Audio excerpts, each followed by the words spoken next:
In the dimly lit corners of medieval laboratories, lit only by flickering candlelight and the glow of molten metal, a bold idea took shape, an idea that blended equal parts mysticism, ambition, and science. Alchemy, often dismissed today as pseudoscience, was once believed to be the key to unlocking the deepest secrets of the universe. It was not just about turning lead into gold. To those who dedicated their lives to it, alchemy was the ancient code of reality itself, a cosmic language written in symbols, metals, and fire.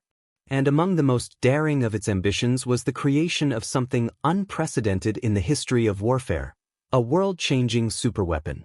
The promise of alchemy was intoxicating. In a world where kingdoms fell in days and empires rose on the edge of a blade, the idea of mastering a force that could end war, either through sheer destructive power or through the threat of it, was irresistible. Rulers, generals, and wealthy patrons poured fortunes into this mysterious art, hoping to harness a weapon that could protect their lands, avenge their enemies, or carve their names into eternity. To them, alchemy was more than magic. It was the highest form of innovation. In these early centuries, the battlefield was ruled by brute force and human endurance, but alchemists offered something different, the promise of bending nature itself to human will. Imagine armor that no sword could pierce, fire that burned even on water, potions that made soldiers fearless and unstoppable. These dreams, however fantastical, held just enough truth to inspire real investment, and sometimes, real terror. Legends of Greek fire, which could cling to ships and burn even underwater, or tales of alchemical powders capable of blasting through city gates, stoked the imaginations of kings and scholars alike. But beyond the myths were real people, brilliant, obsessed, often outcast thinkers who bridged the worlds of science and spirituality. Men like Jabir ibn Hayyan in the Islamic Golden Age, whose meticulous experiments laid the foundations for modern chemistry, or the enigmatic European philosophers, who swore they had found the secret to transmuting not only metals but destiny itself. These alchemists weren't madmen in basements. They were scholars, often fluent in multiple languages, versed in philosophy, medicine, astronomy, and ancient lore. They believed that to change the world, one had to first understand the building blocks of creation. And yet, alchemy was a dangerous game. Its teachings were hidden behind riddles and symbols to protect knowledge from the unworthy or from the wrath of church and crown. The line between discovery and heresy was razor-thin. Many alchemists worked in secrecy, fearing that success would grant them fame, while failure, or worse, suspicion, might bring ruin. That precarious balance forms the emotional spine of this story, the relentless human desire to control forces greater than ourselves, to reshape fate with fire and formula. The stakes were enormous. If someone succeeded, the balance of power in the world could shift overnight. A single alchemist could become the most valuable or dangerous person on Earth. And if they failed, the consequences could be just as world-changing, but in far darker ways. As this documentary begins, we stand at the threshold of this ambition. Was alchemy merely a fool's dream or the early steps toward the scientific revolution and the weapons that would define it? The quest for the ultimate weapon did not begin in modern laboratories or government war rooms. It began in the smoke-filled chambers of alchemists, with glass, fire, metal, and myth, when the world believed that the secrets of the universe could be held in the palm of your hand if only you were bold enough to grasp it. As the Middle Ages gave way to the Renaissance, the dream of the alchemical superweapon began to transform from whispered legend into tangible, dangerous reality. Though many alchemists still worked in secrecy, the results of their experiments were no longer confined to dusty manuscripts and coded journals. Now their creations began to spill onto the battlefield. Whether in the form of exotic incendiaries, poisonous smokes, or primitive explosives, the fusion of alchemy and warfare was unmistakable. And across continents, rulers began to take notice. One of the earliest known examples of alchemical innovation on the battlefield was the legendary Greek fire, a Byzantine weapon so fearsome that it was said to burn even upon water. While the true formula remains a mystery, most historians believe it was the work of alchemically inclined engineers, perhaps inherited from ancient Egyptian or Hellenistic sources. It was said that a stream of this burning liquid could be sprayed onto enemy ships or soldiers, clinging to surfaces and continuing to blaze even after attempts to douse it. For centuries, the exact composition of Greek fire was kept as a closely guarded state secret, protected not only by courts and armies but by the coded language of alchemy itself. The idea of using alchemy for war soon spread beyond the Mediterranean.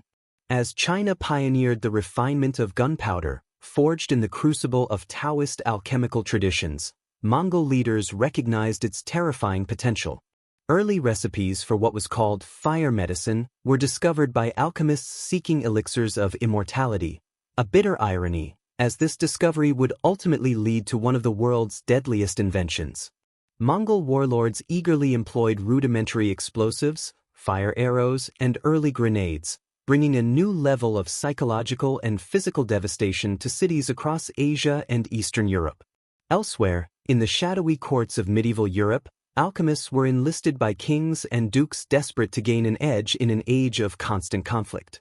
While gunpowder was beginning to emerge as a powerful substance, most European rulers still saw alchemy as a shortcut, a way to harness forces beyond the reach of current science. In 14th-century France, King Charles VI employed the mysterious alchemist Nicolas Flamel, whose supposed discovery of the philosopher's stone made him a living legend.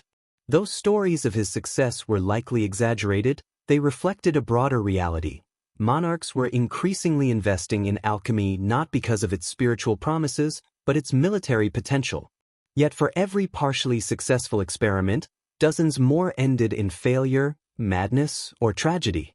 Alchemical manuscripts from the time describe failed attempts to create liquid fire that dissolved metal, poisoned air that suffocated entire battalions, or metallic armor that resisted all known weapons. The results were often catastrophic, not just for the alchemist, but for those who tested their creations. Yet the very fact that the dream seemed almost within reach was enough to fuel continued obsession. The emotional heart of this period lies in this growing tension, the sense that humanity was brushing up against the edge of something world-changing. The stakes were clearer than ever. With the right mixture of elements, fire, and vision, a single alchemist might tip the balance of a war, reshape the fate of a nation, or bring about unprecedented destruction. The line between genius and disaster was razor-thin, and every explosion in a hidden workshop, every toxic cloud gone awry, was a reminder of how fragile and tempting the pursuit had become.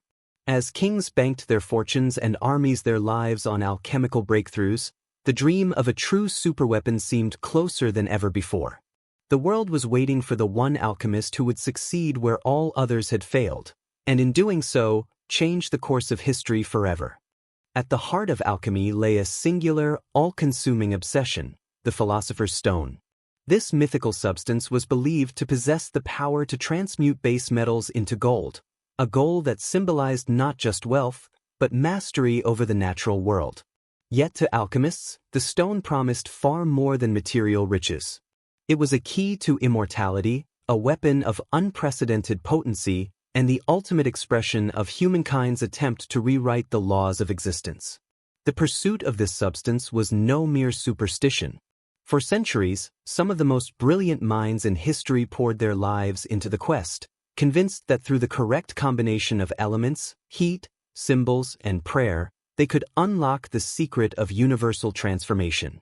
This belief was not just philosophical, it influenced the practical world of warfare. As gunpowder began to circulate through Asia and Europe, it was often seen as a byproduct of alchemical endeavors.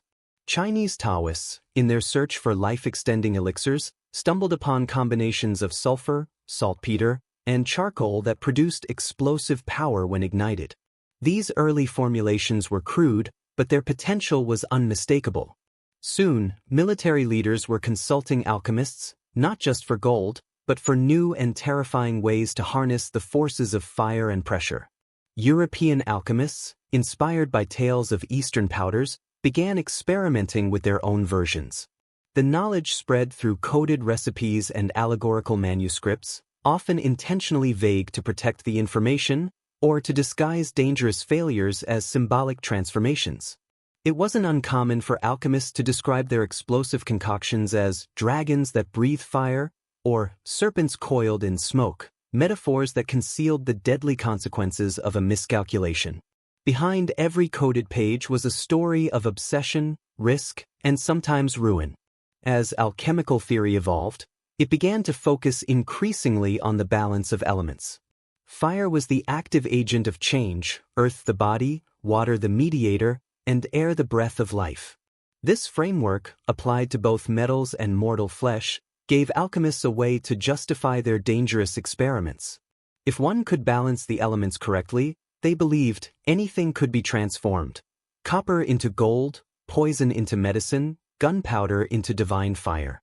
But this pursuit had a darker side. Alchemists were often blinded by their own symbolic language, unable to separate spiritual metaphor from physical reality. Their greatest problem wasn't just the lack of modern tools or chemical knowledge. It was their belief that the world could be reshaped through intention and symbolism alone. That belief, however beautiful, led many to disaster. Workshops exploded. Toxic fumes consumed their creators. Failed experiments drove men to madness, exile, or execution. Yet through all the failures, progress was being made, piece by agonizing piece. Early alchemical experiments helped lay the groundwork for chemistry, metallurgy, and physics. Their recipes and reactions, though mysterious and metaphoric, pointed toward real transformations. Unbeknownst to them, the alchemists were on the brink of scientific revolution, their dreams of total transformation just one breakthrough away from becoming reality. But the closer they came, the greater the danger and the price. The philosopher's stone, once the symbol of enlightenment, was now the symbol of hubris. And the line between salvation and annihilation grew ever thinner. The turning point in humanity's flirtation with alchemical warfare came in a series of now-forgotten disasters, moments when theory met reality, and the result was neither glory nor gold, but tragedy. For centuries, the promise of alchemy had hovered like a ghost on the battlefield, its half-realized powers inspiring awe and terror. But when alchemists finally began putting their theories into practice, the fallout was often catastrophic. Their laboratories became battlegrounds, their formulas unpredictable, their successes fleeting, and their failures deadly. It was here, in the tragic stories of early superweapons, that the limits of alchemy were revealed with terrible clarity. One of the most chilling examples comes from the ancient Near East, where, during a siege in the 4th century BCE, Assyrian alchemists reportedly experimented with creating poisonous clouds using burning sulfur, arsenic, and other noxious minerals. Their goal was brutal but simple: to create a weapon that could suffocate enemy troops without a single sword being drawn. According to archaeological evidence found in Duryuropos, a walled city along the Euphrates, one such attempt may have worked all too well. Remains discovered in a tunnel beneath the city wall showed soldiers clutching their throats, frozen in agony. The alchemists had succeeded, perhaps too well. The gas filled not just the tunnel but seeped back toward its creators, killing indiscriminately. Whether the alchemists were caught in their own chemical trap or escaped remains unknown.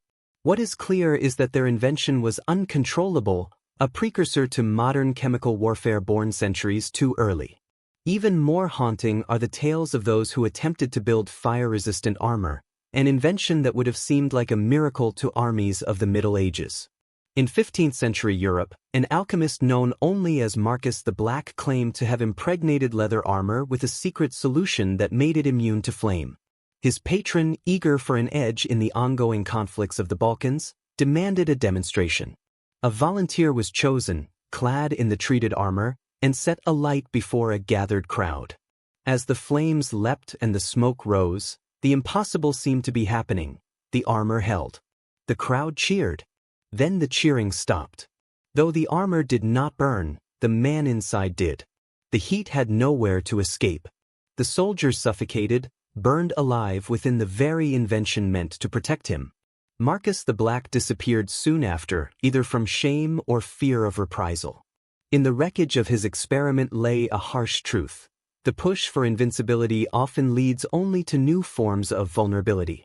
And yet the pursuit did not end there.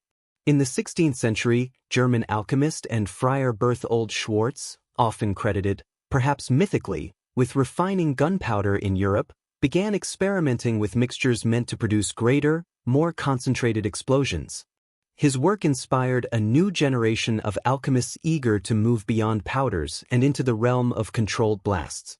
One such alchemist, the little-known Hans Rumpf, devised an early proto-grenade, a hollow iron sphere filled with a volatile alchemical compound. His patron, Count von Furstenberg, ordered a field test. With nobles and officers watching, the device was lit. Accounts differ, but one detail remains consistent. The explosion was far larger than expected. The sphere shattered into unpredictable fragments, sending iron and earth flying in all directions. One nobleman lost his arm. A horse was killed instantly. Rumpf himself was blinded. The alchemist, whose notes were filled with symbols of transformation and control, had unleashed something that obeyed no master. His invention marked a significant advance in explosive warfare, but it came at a terrible human cost. These stories reveal the grim heart of the alchemical superweapon dream. Alchemists believed they could shape violence into something precise, predictable, and ultimately victorious. But their creations often behaved like forces of nature, untamable and indifferent. What began as a quest for superiority became a chronicle of unintended destruction. And yet, from these failures, a new realization emerged, one that would change the course of history. Alchemy, with all its mystery and promise, could not control the forces it sought to command. But what it did leave behind were glimpses, fragments of knowledge, that, in the hands of future scientists, would lead to breakthroughs far beyond anything the alchemists themselves could have imagined. As the age of alchemy waned, the age of chemistry rose from its ashes. But before modern science could take hold, the dream of the alchemical superweapon had to burn itself out in fire, smoke, and shattered hopes. The dream was ending, but the seeds had already been planted, and they would soon blossom into weapons of terrifying precision and power. As the smoke of failed experiments and shattered ambitions began to clear, a monumental shift was taking place. The world that had once embraced alchemy was now turning toward a new form of inquiry, one based not on symbolism and secrecy, but on measurable results and repeatable experiments. The Renaissance and early modern period ushered in a scientific awakening, and with it, the realization that alchemy's deepest dreams might be within reach, just not in the way its early practitioners had imagined. The age of alchemy was fading, but its legacy was only beginning to take root in the laboratories of emerging chemists and natural philosophers. One of the pivotal figures in this transition was Paracelsus, a 16th-century Swiss physician and alchemist who rejected much of the mystical secrecy of his predecessors. Instead of chasing gold or immortality, Paracelsus turned his alchemical skills toward medicine, pioneering the use of chemicals to treat diseases. He believed that everything in nature, including humans, was made of the same elements, and that by understanding their balance, one could heal, or manipulate, the body. His ideas laid the foundation for toxicology and pharmacology, and in their wake, the concept of weaponizing chemicals took on a new and more calculated dimension. Out of this philosophical shift emerged one of the most influential figures in the history of science, Robert Boyle. Often called the father of modern chemistry, Boyle was himself a practicing alchemist, deeply influenced by the symbolic traditions of his predecessors. Yet he broke new ground by insisting on empirical observation and public experimentation, recording his findings in clear language instead of encoded metaphors. His experiments with gases, pressures, and combustion paved the way for a deeper understanding of explosions, knowledge that would eventually revolutionize warfare. In Boyle's pursuit of pure science, the old dream of the alchemical superweapon found new, unintended life. Then came Isaac Newton, perhaps the greatest scientific mind of his era, and also, secretly, one of its most devoted alchemists. Newton spent more time writing about alchemy and its potential than he did about physics or mathematics, convinced that the philosopher's stone was not only real, but a key to unlocking the divine order of the universe. In his hidden manuscripts, Newton recorded hundreds of alchemical experiments, efforts to transmute metals, create elixirs, and understand the essence of fire. Though he never succeeded in these pursuits, his work bridged two worlds: the mystical dreams of alchemy and the mathematical precision of modern science. By the 18th and 19th centuries, the transformation was complete. Alchemy had dissolved into chemistry, and its metaphors into measurable reactions. Explosives like black powder were refined into ever more deadly substances. German chemist Christian Skonbein discovered guncotton in 1846, a substance far more powerful and volatile than gunpowder. Alfred Nobel's invention of dynamite followed soon after, using stabilized nitroglycerin to create a controlled yet devastating blast. Nobel's creation brought both industrial progress and military destruction, fulfilling the alchemist's ancient dream and proving its darkest warnings true. And then, in the 20th century, the world finally witnessed the ultimate embodiment of the alchemical superweapon. The atomic bomb, born from the study of the atom's internal structure and unlocked through nuclear fission, harnessed a force so powerful that it seemed to defy nature itself. Like the philosopher's stone, it transformed matter. But where alchemists sought gold, modern scientists released a sun-like fire from within the smallest building blocks of existence. Entire cities were obliterated in seconds. War had changed forever. The ultimate weapon had arrived. The emotional tone of this moment is tragic irony. The alchemists, driven by dreams of enlightenment and control, never imagined that their quest would one day lead to weapons capable of annihilation on a global scale. And yet, the lineage is unmistakable. The coded recipes of medieval manuscripts evolved into chemical equations, the forge became a laboratory, and the dream of transformation birthed machines of destruction beyond anything the medieval mind could comprehend. This is the paradox of alchemy's legacy. Its ideas inspired both the scientist and the warmonger, the healer and the destroyer. In its failures, it taught the world humility. In its fragments of success, it revealed possibilities too powerful to ignore. Modern science inherited not just the techniques of alchemy, but its ambitions and its dangers.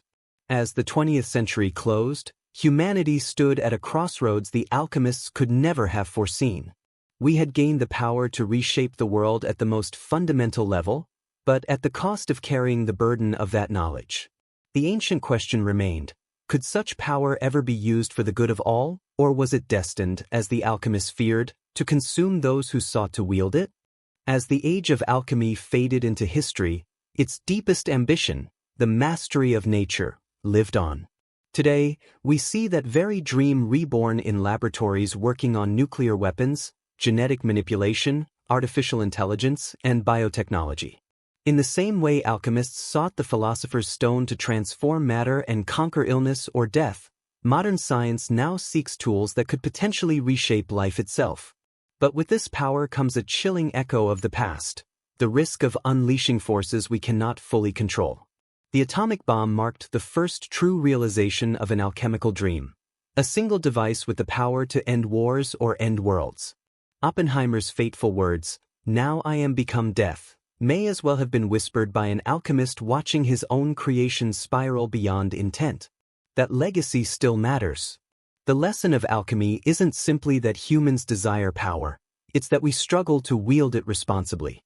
Whether through bombs, gene editing, or AI, we continue to chase the power to transform reality itself. What remains is the question that haunted alchemists for centuries: can humanity carry the weight of such knowledge without being destroyed by it?